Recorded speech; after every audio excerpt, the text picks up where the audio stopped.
who will present his theological paper on the theme Revisiting Evangelii Nuntiandi, Communicative Aspects and Media Practices for Evangelization in India.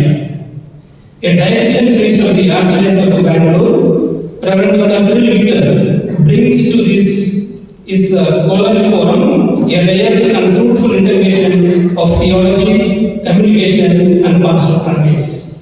He holds a master's degree in English literature, advanced ecclesiastical qualifications to both a licentiate and a doctorate in institutional communications from the Pontifical University of the Holy Cross, Rome.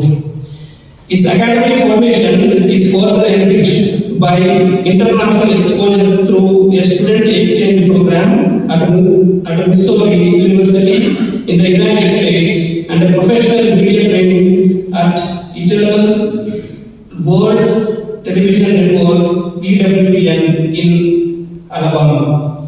Since 2019, Reverend Dr. Cyril has served as the director of Parana Bhavana, the Archdiocesan Pastoral Center of Bangalore, while also discharging the responsibilities of director of the Archdiocesan Communication Center and publishing coordinator for Archdiocesan Publications.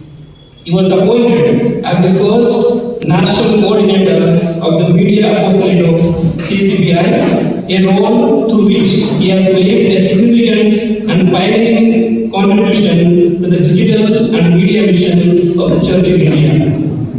In collaboration with other key stakeholders, he has been instrumental in launching Catholic Connect, a national mobile application that brings together Indian Catholics on a single digital platform in the service of faith information, communication, and ecclesiastical communion. In addition to his pastoral and national responsibilities, Reverend Dr. Cyril serves as a visiting faculty member at St. Peter's Pontifical Institute, Bangalore, and is actively engaged in the formation of clergy, religions, and laity through his teaching of communication, media studies, and media training programs across the country.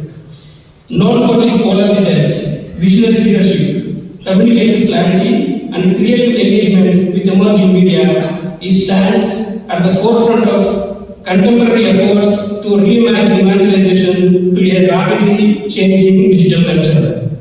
Above all, when I see Reverend Dr. Cyril, I am reminded of the encounter between God the Father and the disciples of Christ on the Mount of Transfiguration, where God the Father says, "This is my beloved Son, in whom I am well pleased, listen to him."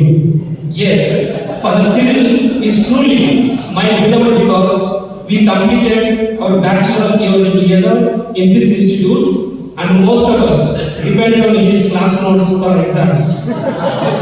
He was one of the rank holders and very studious even at that time. I am very proud of him for all his achievements.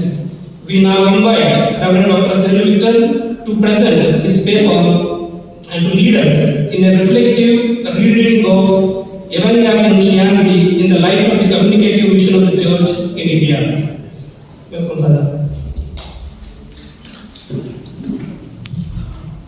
Thank you, Father Ignatius, for those beautiful words. Similarly, when the gospel is proclaimed, the Church does not merely recount salvation history, she actualizes it communicatively. Thus, proclamation is not primarily constitutive, descriptive. It is illocutionary or perlocutionary. It performs a calling, sending, forgiving, and reconciling. Witness functions as a non-verbal performative communication. It communicates through embodiment rather than discourse.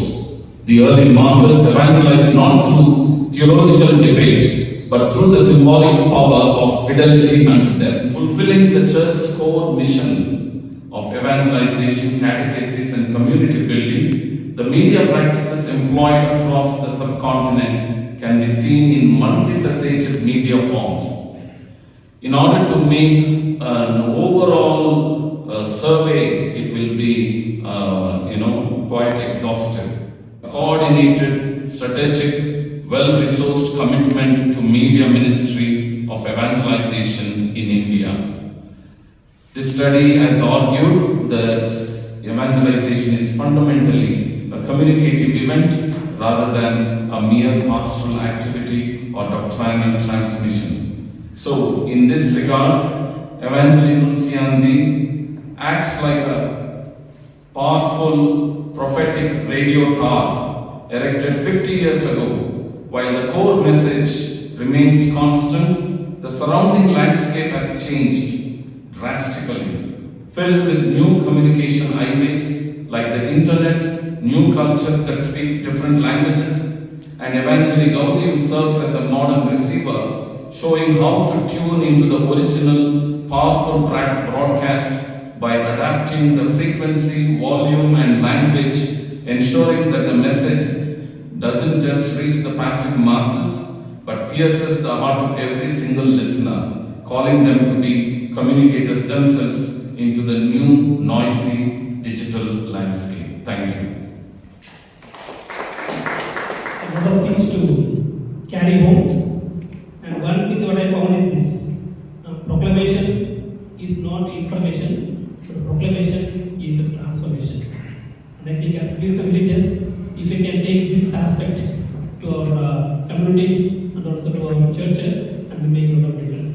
So once again, Father Victor, thank you for your contributions, thank you for your presentation, and we are grateful to you. He also spoke about how today in the present context, the people or the recipients are not just consumers, they are becoming prosumers. They are also consuming and also producing. But now, in order to make our digital voices more effective, more communicative and evangelical, for which I think we need to know the power of the gospel. So only when we cannot give what we don't have within us. So only when we truly fall in love with the gospel as a content, then we know how to creatively carry it forward in the digital platforms. So for which more and more training programs in evangelization and to know the Bible, to know the person of Jesus. It is not just an idea, it is an encounter. It is not a theory. So it is a person. So when we encounter this person of Christ, that's what makes your voice on the digital platforms more credible.